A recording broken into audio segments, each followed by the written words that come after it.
Bismillahirrahmanirrahim. Assalamualaikum warahmatullahi wabarakatuh. Waalaikumsalam. Alhamdulillah. Alhamdulillahilladzi hadana li hadza wa ma kunna linahtadiya laula an hadana Allah. Allahumma shalli ala sayyidina Muhammadin al-Fatih lima ughliqa wal khatim lima sabaq nasrul haqqi bil haqq wal hadi ila siratikal mustaqim wa ala alihi wa sahbihi haqqa qadrihi wa miqdarihi al-azim. Amma ba'du. Yang saya hormati para orang tua, para sesepuh, para asatidzah, para hujjaj, al-karam, Bapak Haji Syarif, al-karam Bapak Haji Fuad, al-karam Al-Ustaz Budi Muradi, al-karam Al-Ustaz Hasbullah. Bil khusus salam penghormatan ini saya sampaikan untuk guru kita al-karam Al-Ustaz Dr. Andes Muhammad Sani. Kita doakan guru kita beserta para orang tua yang hadir, semoga Allah panjangkan umurnya, Allah sehatkan badannya, mempermudah segala urusannya, dan kita semua yang hadir di masjid ini semoga kita semua mendapat ridho Allah, mendapat rahmat Allah, Allah ampuni segala dosa-dosa kita, Allah permudah segala hajat-hajat kita, baik hajat dunia maupun hajat akhirat, semoga dipermudah dan dikabul oleh Allah Subhanahu wa taala. Allah lancarkan rezeki kita, Allah berkati kehidupan kita, Allah jadikan putra-putri kita putra-putri yang saleh wassalehah, ahli sujud, ahli ilm, ahli dzikir, dan semoga bertambah usia, bertambah dekat kita dengan Allah dan Rasulnya, dan semoga kita semua wafat dalam keadaan husnul khatimah.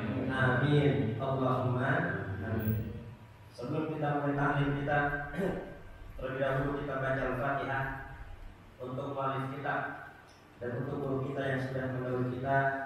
Al-Fatihah ruhi Al-Imam Ibnu Hajar Al-Asqalani bin Ahmad bin Hasan Fatah wa Syekh Ali bin Abbas Al-Maliki, Syekh Sulaiman An-Nuri, Syekh Muhammad bin Ali bin Abbas Al-Maliki, Syekh Syarif bin Abdul Syarif, Syekh Abdul Salim, Syekh Abdul Jalani, wa Rabbul Alamin Nabi Syekh Salim, Syekh Subhanahu wa ta'ala, Syekh Auliya wa Aqtab Al-Amjad wa Mutar, Syekh Badil Syarif, Jami' Abadina wa Mahatina Jadatina wa Qusat al-Masjid al-Masjid. Aku itu salih sudah ada di Nabi Muhammadin. Al-Fatihah. Bismillahirrahmanirrahim. Bismillahirrahmanirrahim. Alhamdulillahirabbil alamin arrahmanir rahim maliki yaumiddin. Iyyaka na'budu wa iyyaka nasta'in. Ihdinas siratal mustaqim. Shiratal ladzina an'amta 'alaihim ghairil maghdubi 'alaihim waladdallin. Bismillahirrahmanirrahim. Qala al-mu'allif rahimahullah ta'ala wa nafa'ana bihi wa bi ulumihi fid dharain amin. Kita lanjutkan hadis Bulughul Maram. Sampailah kita pada hadis nomor 139. Bismillahirrahmanirrahim. An Abi Mahdurah anna Nabiy sallallahu alaihi wasallam qala, dari Abu Mahdurah bahwasannya Nabi besar Muhammad sallallahu alaihi wasallam bersabda, awwal waqti ridwanullah wa awsatuhu rahmatullahi wa akhiruhu afwullahi, akhrajahu Daruqutni. Nabi besar Muhammad sallallahu alaihi wasallam bersabda, salat di awal waktu itu akan mendapatkan keridhaan Allah Subhanahu wa taala, dan salat pada pertengahan waktu itu akan mendapat rahmat Allah, kasih sayang Allah, dan salat di akhir waktu itu akan mendapat ampunan dari Allah Subhanahu wa taala. Hadis riwayat Daruqutni. Al-makna ijmali, makna secara global dari hadis ini adalah tauqitus syari' waqtan muayyan lil ibadah dalilun ala kamal i'tina'ihi biha wa ihtimamihi bi tadbiyatiha. Syariat menentukan waktu-waktu untuk ibadah. Jadi agama menentukan waktu-waktu sholat. Inna sholata kanat 'alal mu'minina kitaban mawquta. Sholat 5 waktu-waktunya sudah ditentukan. Ini semua menjadi petunjuk bahwasanya agama ini sangat mementingkan, sangat perhatian agar kita semua benar-benar melaksanakan sholat 5 waktu. Walidha sholat mukallaful musari bitahiyatiha fi waqti mustahiqqan liridwanillah. Dan seorang mukallaf yang cepat-cepat, yang segera melaksanakan sholat di awal waktu, maka dia berhak untuk mendapat ridho dari Allah Subhanahu wa Ta'ala. Jadi barang siapa yang ketika adzan dia bergegas, bahkan dia sudah siap ketika adzan, siap untuk melaksanakan sholat, maka dia berhak untuk mendapat ridho dari Allah Subhanahu wa Ta'ala. Wa ridwanu a'la mawahibil qurbi. Dan ridho ini adalah paling tingginya hadiah, paling tingginya pemberian, paling tingginya ibadah kepada Allah Subhanahu wa Ta'ala. Sebagaimana Allah Subhanahu wa Ta'ala berfirman dalam surah At-Taubah ayat 72, wa adallahu mu'minina wal mu'minat. Allah berjanji, Allah akan menyiapkan bagi orang-orang mukmin laki-laki maupun wanita jannatin tajri min tahtihal anhar, itu berupa surga yang di bawahnya mengalir sungai-sungai. Khalidina fiha, kekal di dalam. Jadi bukan semalam 2 malam. Kita berada di puncak, ya, tempat yang indah. Kenapa kok orang kok mondar-mandir ke puncak? Setiap liburan pasti dipadati oleh pengunjung. Kenapa? Karena tempatnya indah, dipenuhi dengan kebun-kebun, pemandangan yang bagus-bagus. Terlebih lagi kalau di samping sungai, itu tambah menarik pemandangannya. Nah, surga itu seperti itu. Jannah ini artinya kebun, ya. Dan tiap rumah di surga itu pasti ada kebun. Dan tidak cukup di situ, di bawahnya mengalir sungai-sungai. Ini gambaran betapa indahnya keadaan surga. Tetapi keindahan surga mala ain ra'at wala udhunun sami'at wala khatara ala qalbi bashar. Surga adalah keindahan yang belum pernah terlihat oleh mata, yang belum pernah terdengar oleh telinga, dan keindahan yang belum pernah terlintas di hati-hati manusia. Jadi di sini hanya gambaran saja agar manusia paham. Jadi gambaran-gambaran surga yang Allah ungkapkan dalam Quran ini untuk memberi pemahaman kepada manusia. Hakikatnya itu keindahannya itu tidak pernah terbayang oleh manusia. Kekal di dalamnya. Wa masakin thayyibatan fi jannati adn, dan tempat yang tenang di surga al-adn. Wa ridwanu minallahi akbar.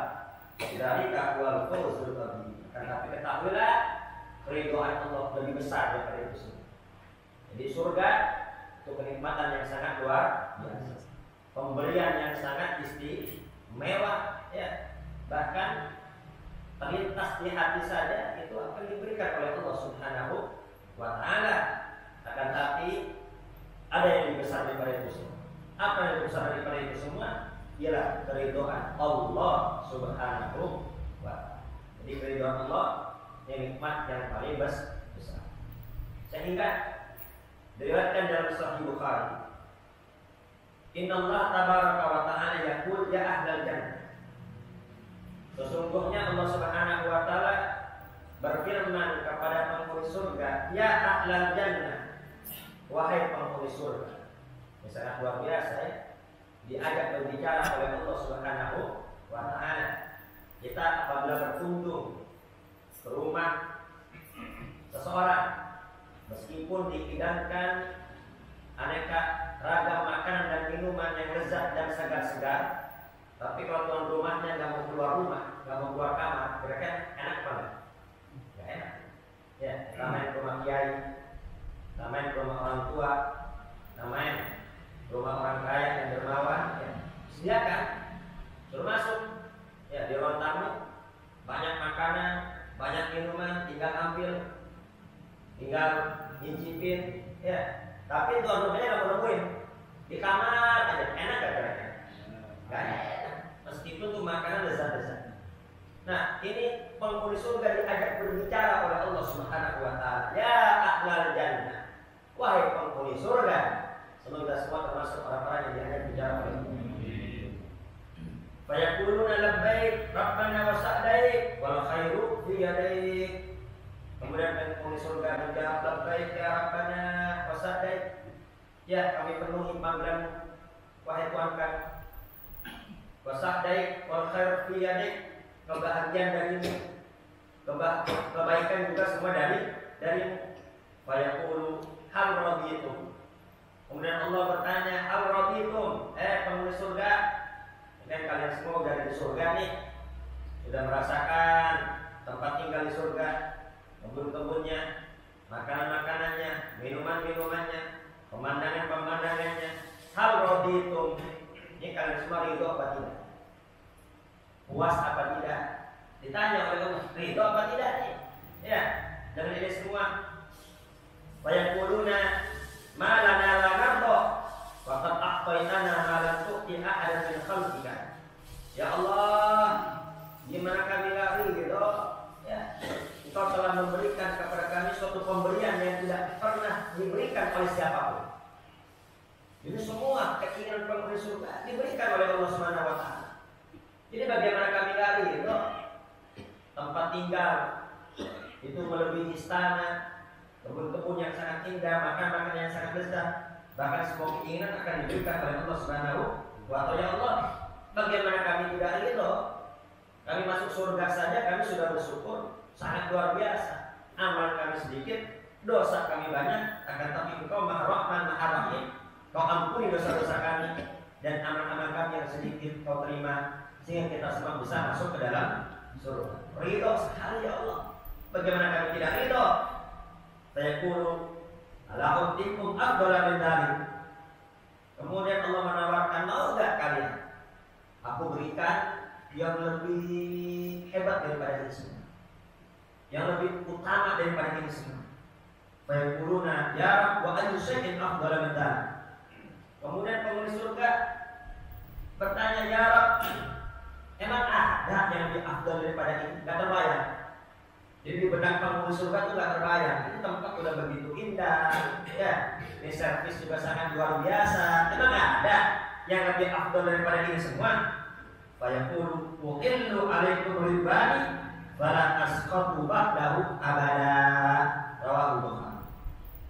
Aku ridho kepada kalian semua dan aku tidak akan murka selama-lamanya. Ya Allah. Ya, jadi Allah akan senantiasa ridho kepada penghuni surga dan tak mungkin murka selama-lamanya. Nah, itu adalah nikmat yang sangat luar biasa dari Allah Subhanahu wa Ta'ala. Dan orang yang sholat di awal waktu, maka dia berhak untuk mendapat ridho Allah. Ini makom yang sangat tinggi. Wa idza adaha fi wasfi waqti kana mustaqilan rahmati maulahu. Barang siapa yang melaksanakan sholat di pertengahan waktu, dia nggak sholat di awal waktu, ya, sholatnya di pertengahan waktu. Sholat zuhur 1:30, sholat asar 4:30, sholat isya jam berapa? Jam 12. Ya, dia sholat di pertengahan waktu. Mustaqilan bi rahmati maulahu, maka mereka akan mendapat rahmat dari Allah Subhanahu wa Ta'ala. Semua tidak akan masuk surga melainkan dengan rahmat Allah. Jadi barang siapa yang melaksanakan sholat di pertengahan waktu, dia akan mendapat rahmat dari Allah. Akan tapi ini posisinya posisi kedua, tingkatan kedua daripada yang pertama. Pemuktiha fi akhir waqti muta'abbidan li tahwidiha falahu afdallah. Dan barang siapa yang mengerjakan sholat di akhir waktu, ya, muta'abbidun li tahwidiha, hampir saja habis waktunya. Ya, dia kerjain di akhir waktu, tapi masih dalam waktu. Hampir saja habis waktunya. Nah, sholat maghribnya nanti kalau udah mau susah. Sholat subuh jam berapa? Setengah 6 lewat. Jam 6 kurang 15 dia baru sholat. Ya kan sekarang terbit matahari sekitar jam 6. Sholat duhur kalau udah mau asar jam 3 baru sholat duhur. Sholat asar setengah 6. Ya, sholatnya di akhir-akhir tuh. Hampir aja di kehabisan waktu. Falahu afdallah, maka dia akan mendapat ampunan Allah. Wala afwa illa an dzambi. Nah, perlu dicatat yang namanya ampunan, ya, itu diberikan lantaran dosa. Ya. Dosa sebetulnya itu begitu, tapi masih diampuni oleh Allah. Kenapa? Masih sholat. Ya. Kalau udah sampai keluar waktu, nah, fawailun lil musallin. Celaka itu. Celaka bagi siapa? Bagi orang yang sholat. Orang yang sholat bagaimana nih? Yang celaka dan neraka ya, alladzina hum an sholatihim sahun. Adalah orang yang lalai di dalam sholatnya. Maksudnya apa? Dia sholat akan tapi sampai menunda-nunda hingga keluar waktu. Untuk pakai an. Kata ulama, fawailul lil musallin alladzina hum an sholatihim sahun. Untuk pakai an. Coba kalau fi. Alladzina hum fi sholatihim sahun, kalau pakai fi berarti apa? Orang yang lalai di dalam sholatnya. Ya. Sholat itu muftatahatun bitakbir wa muftatamatun bitaslim. Karena sholat dimulai dari takbir dan diakhiri dengan salam. Itu kalau pakai fi semua kita celaka. Dari selamat kita. Neraka semua. Ya. Neraka bagi siapa? Yang lalai di dalam sholatnya kalau pakai fi. Ini kalau pakai fi semua kita akan gerak. Untungnya pakai an, ya. An pakai an artinya apa? Orang yang nunda-nunda sholat hingga keluar waktunya. Ya. Semoga kita semua diberikan taufik hidayah. Mudah-mudahan bisa menunaikan sholat dengan baik dan mendapat ridho dari Allah Subhanahu wa taala. Sekurang-kurangnya mendapat rahmat dari Allah. Amin Allahumma amin. Dan tunda-tunda, ya, sholat apa aja, ya, tanggung. Jangan sholat lagi, oh masih ada waktu, tanggung. Entar, akhirnya keluar waktu. Kalau udah gitu ntar jadi malas, ya, jadi malas. Baru sholat kelar, assalamualaikum, udah ada udah ada lagi aja baru sholat, udah ada. Ente sholat jam berapa? Ya, kalau udah akhir ya ada lagi. Hikmah hadir dari pemahaman dari hadis ini, ya, intinya itu pahala, itu keafdolan tergantung kapan dia mengerjakan sholat 5 waktunya. Ya, barang siapa yang mengerjakan sholat di awal waktu, maka dia akan mendapat pahala yang paling afdol, pahala yang sangat besar, yaitu berupa keridhaan Allah Subhanahu wa taala. Terlebih lagi dilaksanakan secara berjamaah. Sholatul jamaah afdalu min sholatil fardhi bi 27 darajah. Sholat berjamaah lebih afdal dibandingkan sholat sendiri, selisih 27 derajat. Jadi bukan 1-2 bedanya, 27 derajat. Sholat sendiri satu kalau khusyuk, kalau nggak khusyuk gimana? Potong separuh, ya, potong separuh. Kemudian nggak ada adat-adatnya, sholatnya cuma pakai kaos doang, kaos nggak pakai peci, ya, potong lagi seperempat. Kemudian nggak khusyuk lagi, ini rakaat 3, rakaat 4, ya, nggak khusyuk, habis, ya. Tetapi kalau kita sholat berjamaah Allah melihat imamnya. Ini imamnya khusyuk pada nih. Ya. Ternyata imamnya nggak khusyuk, dia lihat dari belakang imam khusyuk apa enggak. Kalau di belakang imam khusyuk, ya udah, semua diterima, dianggap sempurna dikarenakan ada yang khusyuk. Yang di belakang imam nggak khusyuk juga ternyata, dilihat lagi yang belakangnya. Ya. Belakangnya nggak ada khusyuk, dia lagi belakang. Kalau ada satu yang khusyuk, semua ketutup semua dikarenakan ada yang khusyuk. Ternyata imamnya khusyuknya di rakaat pertama, ya. Di rakaat pertama belakang imam, rakaat pertama gak khusyuk dia, masih mikir utang, ya. Rakaat kedua dia khusyuk, ya. Kemudian yang belakang ada yang khusyuknya di rakaat ketiga, ada yang khusyuknya ketika berdiri, ada yang khusyuknya ketika ruku, masing-masing tuh khusyuknya. Kan khusyuknya gak full, ya. Ya kita nggak tahu lah kita kadar sholat kita, ya. Kadar sholat kita yang banyak khusyuknya atau banyak lupanya. Ya kan lupanya kita kayak orang mabok, nggak sadar dengan yang kita ucapkan. Ya, orang mabok sadar nggak apa yang diomongin? Nggak sadar. Jadi kalau kita baca Quran, ya kita baca sholat kita nggak sadar dengan yang kita ucapkan, itu nggak ada beda. Kita dengan orang yang mabok. Makanya Allah Subhanahu Wa Taala berfirman di dalam Al-Quran, la taqrabus sholata wa antum sukara. Jangan kalian dekati sholat sedangkan kalian masih dalam keadaan mabuk. Ya. Mabuk di sini, ya, ini asbab nuzul ayat ini untuk mabuk minuman. Ya. Akan tapi ada golongan tafsir yang menafsirkan secara luas, jangan kalian dekati sholat sedangkan kalian masih mabuk dengan dunia, masih mabuk dengan pekerjaan, masih mabuk dengan rumah tangga, masih mabuk dengan bisnis. Ya. Kenapa Pak? Jika sholat benar-benar khusyuk tadabburi bacaan sholat. Jadi dilihat nanti, ya, kan nggak sama nih khusyuknya, macam-macam beda-beda. Ada yang di Fatihah khusyuk, di surat nggak khusyuk, ya. Nah akhirnya apa? Itu dianggap khusyuk semua. Kenapa? Gabungan, ya, karena gabungan. Ya. Itulah fadilah berjamaah.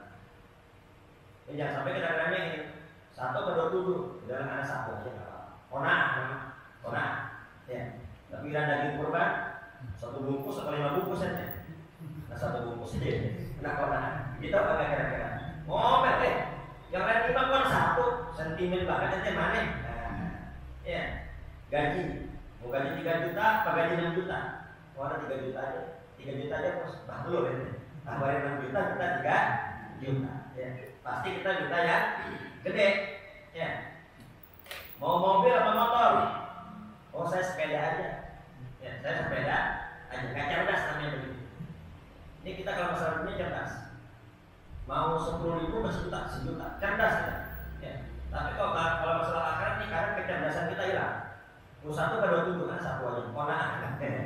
Cerdasnya hilang. Ya Allah. Baik. Kita lanjutkan hadis yang ke-140. Ani bin Umar radhiyallahu taala anhuma, dari Abdullah bin Umar, semoga Allah meridhai keduanya. Anna Rasulullah sallallahu alaihi wasallam qala, bahwasanya Nabi besar Muhammad sallallahu alaihi wasallam bersabda, la salata ba'dal fajri illa sajdatain. Tidak ada salat setelah fajar, setelah adzan fajar. Jadi setelah adzan subuh itu tidak ada sholat, melainkan hanya sajdatain, itu hanya 2 rakaat, itu 2 rakaat fajar. Wa fi riwayat Abdul Razzaq, la sholata ba'da tulu'il fajr.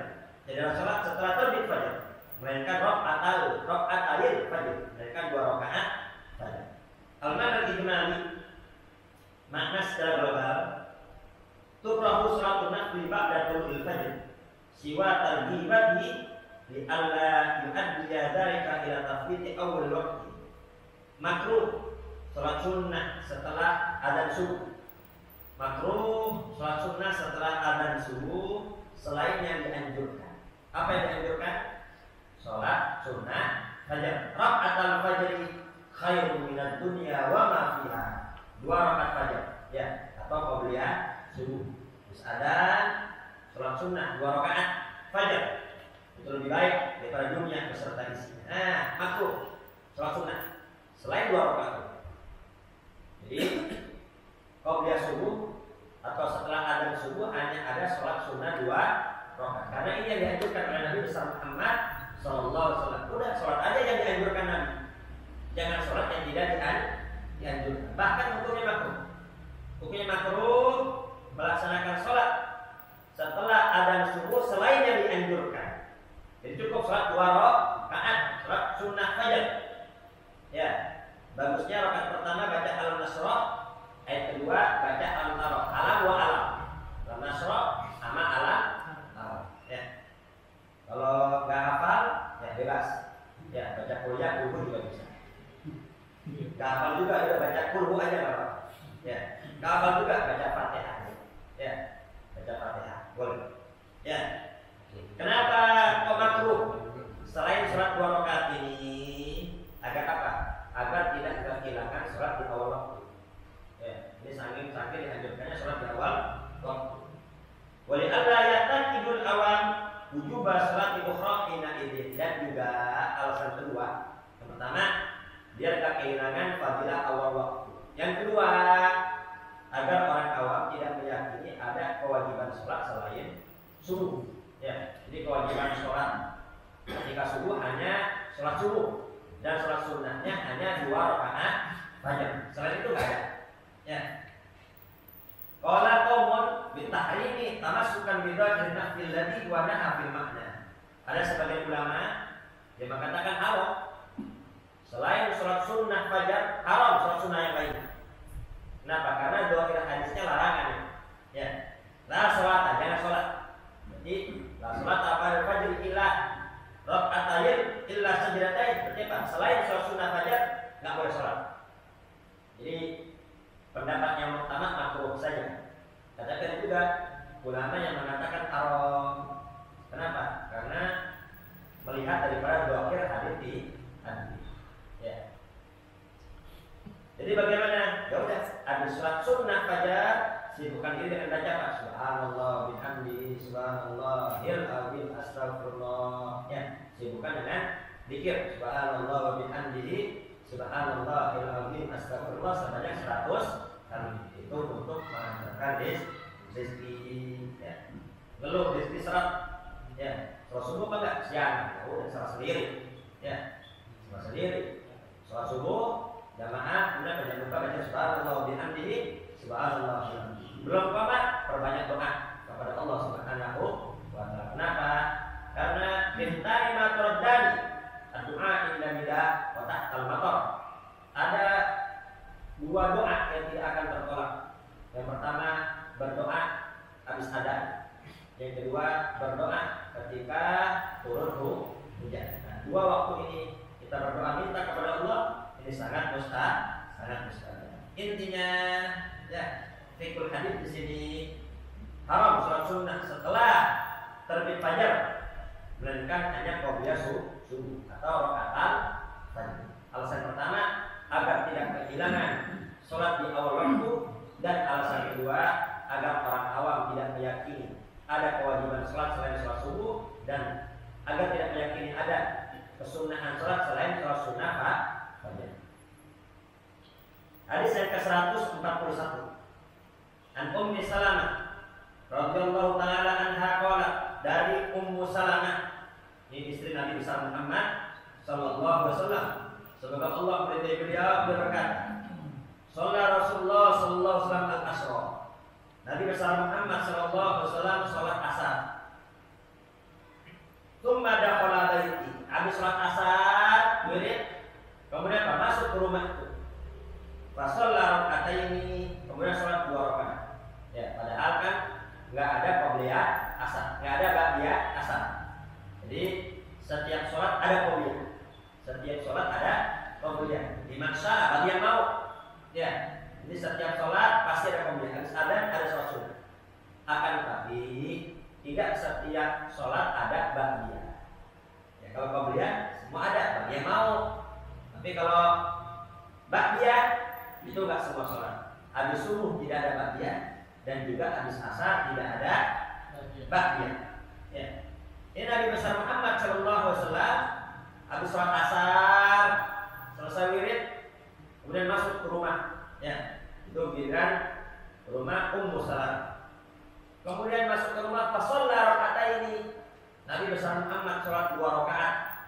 Fas'altuhu, aku bertanya. Faqala, ya aku bertanya, ya Rasul, sholat apaan? Bukankah habis asar tidak ada sholat? Nabi besar Muhammad sallallahu alaihi wasallam menjawab, "Sugiltu an raka'ataini ba'da dhuhri fa shalaituhu tadi ya. Ba'da dhuhur ana sibuk. Ya, ba'da dhuhur ana sibuk. Enggak sempat sholat ba'diyah. Maka aku qodok. Aku sholatnya sekarang. Jadi ini qodok ba'diyah dhuhur. Ya. Diriwayatkan dalam hadis yang lain itu dikarenakan datang beberapa orang dari Bani Abdul Qais, ya, datang kelompok dari Bani Abdul Qais. Akhirnya Nabi SAW sibuk, ya, sibuk melayani tamu dan sibuk mempersiapkan apa saja, ya. Ada beberapa hal yang disiapkan sama Nabi sehingga Nabi sibuk, nggak sempat sholat ba'diyah zuhur. Nah, akhirnya ba'diyah zuhur tersebut diqodok. Kapan qodoknya? Ba'da asar. Fakultu afana tudihima idza banata. Qala la, ya Rasul, kalau begitu kalau kami enggak sholat juga kayak engkau, apa kami juga harus mengkodok? Ya, seandainya nih kami juga enggak sempat sholat ba'diyah dulu, atau enggak sempat sholat ba'diyah maghrib, ya, atau enggak sempat sholat ba'diyah isya, boleh enggak dikodok begitu? Kata Nabi, lah, ya, enggak perlu dikodok. Al-makna ijmali, makna secara global. Ikhtasar Rasul sallallahu alaihi wasallam bi ahkamin man yazamullahu ta'ala biha tasrifan lahu al-ummah wa isyaratan bi fadlil fadil. Jadi Nabi besar Muhammad sallallahu alaihi wasallam terkadang Allah bedakan. Ya, Nabi besar Muhammad itu memiliki hukum-hukum yang khusus. Jadi terkadang ada ibadah-ibadah yang hanya khusus untuk Nabi besar Muhammad sallallahu alaihi wasallam, untuk menunjukkan betapa mulianya, betapa tingginya derajat Nabi besar Muhammad sallallahu alaihi wasallam. Amin dalika fardiyatu salatul lail ala alaih. Di antaranya Allah fardukan salat malam untuk Nabi. Wa minal laili fatahajjad bihi nafilatan lak. Ya. Dari sebagian malam maka tahajudlah. Ya. Nah, tahajud ini untuk umat Nabi besar Muhammad ini sunnah, tapi untuk Nabi besar Muhammad sallallahu alaihi wasallam yang namanya tahajud ini wajib. Wa min dzalika aidan anna idza amila tatawuan fi waqtin wajaba an yulazimahu wa la yajuzu lahu tarkuhu. Nah, di antara juga itu Nabi besar Muhammad apabila sudah melakukan ibadah sunnah di suatu waktu, maka Nabi besar Muhammad wajib melakukannya secara terus-menerus dan enggak boleh ditinggalkan. Ya, tahajud buat kita sunnah, tapi buat Nabi besar Muhammad sallallahu alaihi wasallam tahajud itu wajib. Demikian pula, ya, Nabi besar Muhammad sallallahu alaihi wasallam melarang kita sholat ba'da asar.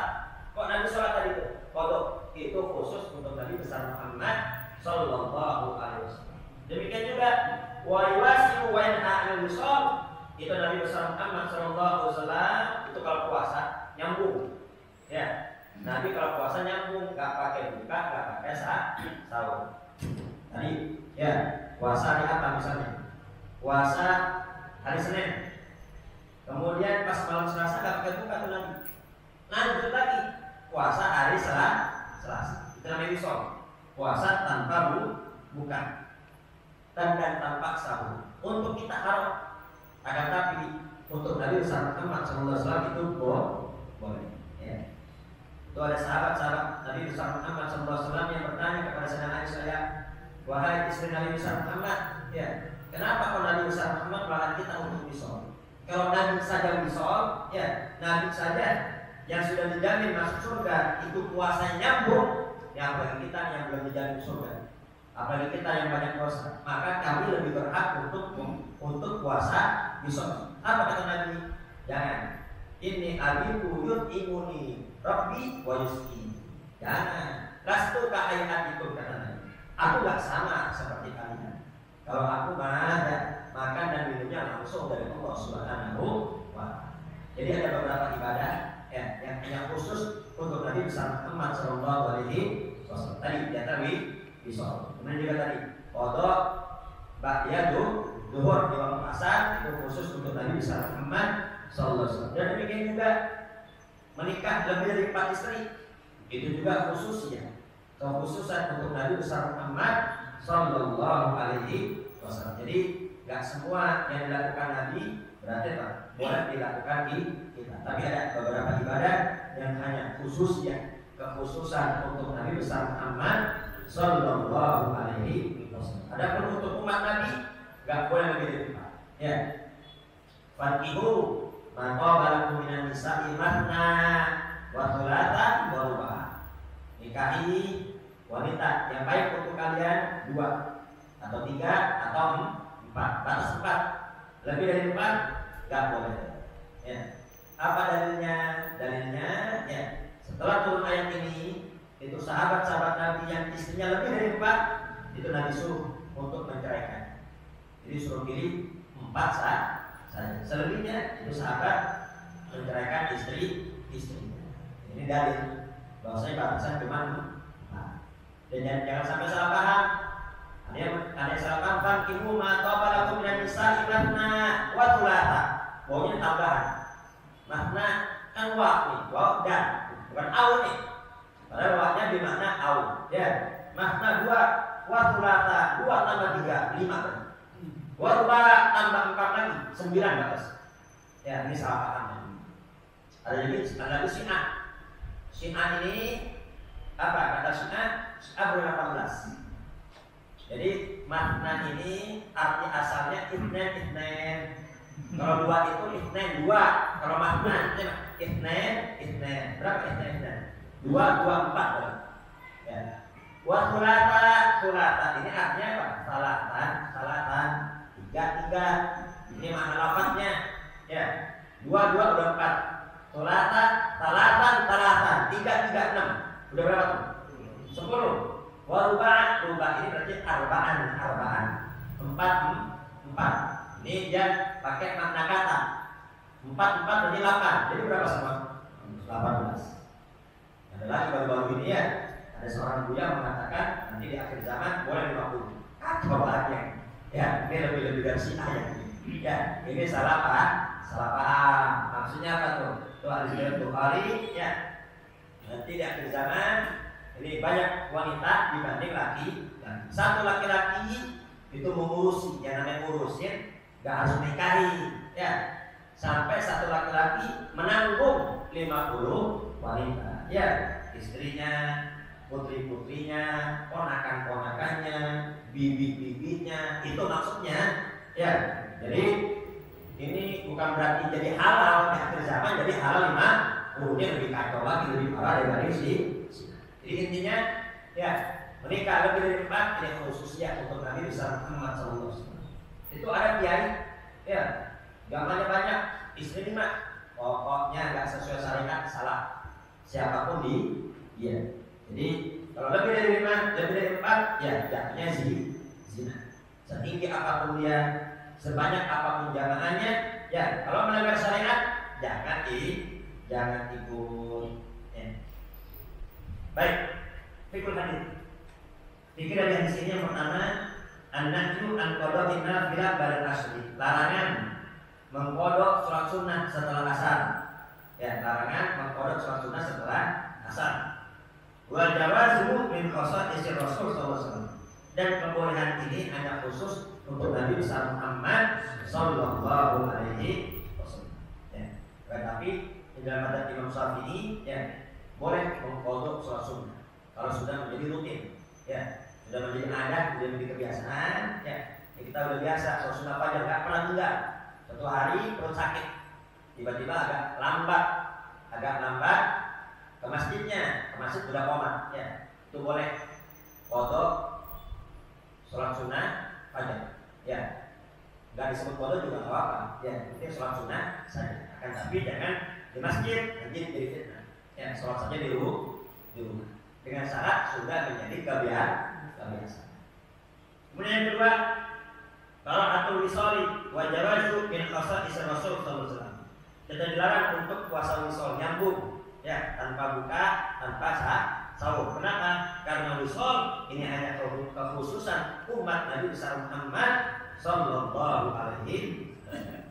Baru-baru ini, ya, di Al-Faizin kemarin ketika puasa ini ada yang mau ribut ini. Saya tanya kenapa ini mau ribut? Ini biasa kalau di sana buka bersama. Jadi karena kan masih pinggir jalan, jadi banyak saja yang menyediakan buka. Ya. Ini ada orang disediain buka nggak mau. Disediain buka nggak mau. Udah kalau makan gimana aja gitu. Ya. Sediain buka minuman udah dikasih ke orang lagi. Sediain kasih ke orang lagi. Ya. Nggak mau buka nggak mau minum. Akhirnya dia pak pengurus datang. Pegang kan buat tampol makan. Nggak boleh nyambung katanya. Nggak boleh nyambung. Dia macam-macam. Buka buat tampol katanya. Jadi berantem gara-gara ini aneh-aneh nih. Disediain buka tidak mau buka, makan. Jadi ribut gara-gara itu. Baik. Yang ketiga, man ra'a mukhalafatan min kabirin aw saghirin alih an yas'alahu. Barang siapa yang melihat kok ini ada yang beda, ya. Baik yang lebih tua dibanding kita maupun yang lebih muda. Jadi kalau melihat kok beda ini sama hukum biasa. Ya, hendaknya kita bertanya agar tidak timbul suku tanya dan oh ini begini kan hukumnya begini ya kita jangan ngomongin di belakang ya jangan ngomongin belakang tanya. Kemudian yang keempat al-mas'uli makana aziman an yujibasail ala su'alihi bima yatma'innu nafsu wa yuzilu an kumabih. Dan hendaknya yang ditanya meskipun dia orang mulia ya yang ditanya meskipun dia orang mulia, meskipun dia berpangkat tinggi, ya hendaknya jawab.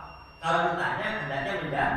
Jadi kalau ada orang yang heran dengan ibadah kita atau dengan amalan kita, bertanya, kok begitu? Jawab, jelasin. Ya, jelasin agar apa? Agar yatma'innu bihi nafsu, untuk menenangkan hati orang yang bertanya. Jangan sampai ditanya, serah gua, apa urusannya malu? Jadi dijelasin agar apa? Agar yang melihat dia menjadi tenang, ya. Wisiru anhu mabih dan menghilangkan kecurigaan. Baik, mungkin itu kita semua dapat ilmu yang manfaat dan ilmu yang barokah. Amin. Allahumma amin. Al-Fatihah.